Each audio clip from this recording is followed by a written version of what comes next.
بسم اللہ الرحمن الرحیم۔ آج ہم فرزدق کے بارے میں پڑھیں گے۔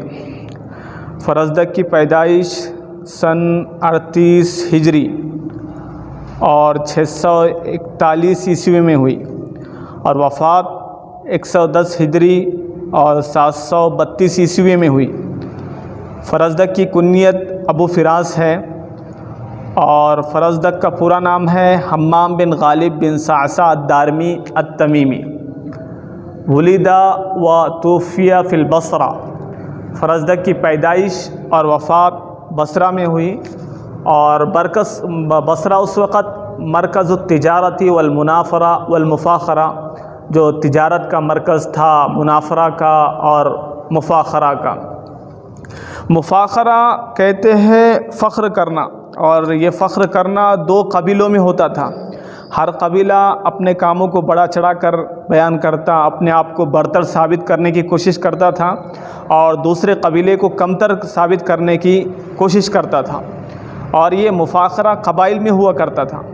جبکہ منافرہ یہ مفاخرہ کی طرح ہی ہے، لیکن یہ اشخاص میں ہوتا تھا، 2 آدمیوں کے درمیان ہوتا تھا۔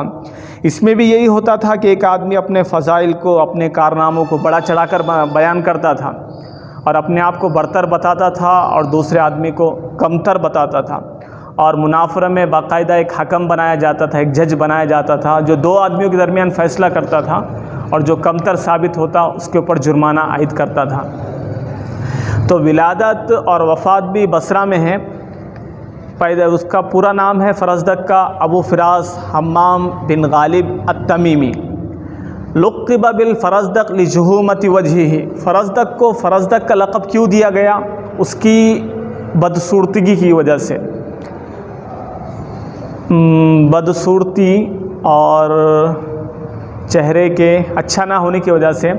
ومعنی ہوا الرغیف، اور فرزدق کے دوسرے معنی روٹی کی بھی ہے۔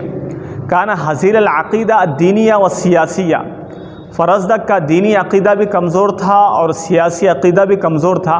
شدید التعصب لقومہ، اپنی قوم کے لیے بہت ہی متعصب تھا، اپنی قوم کے حق میں ایک کلمہ اور ایک بات بھی سننا گوارا نہیں کرتا تھا۔ حفظ القرآن من علی بن ابی طالب رضی اللہ عنہ فی صغر سنہ۔ فرزدق نے بچپنے میں حضرت علی بن ابی طالب سے قرآن حفظ کیا تھا۔ کانا جافن فی طبعہ، طبیعت کا بڑا سخت تھا یہ۔ قاسیاً فی تعاملہ، معاملہ کرنے میں بڑا سخت تھا۔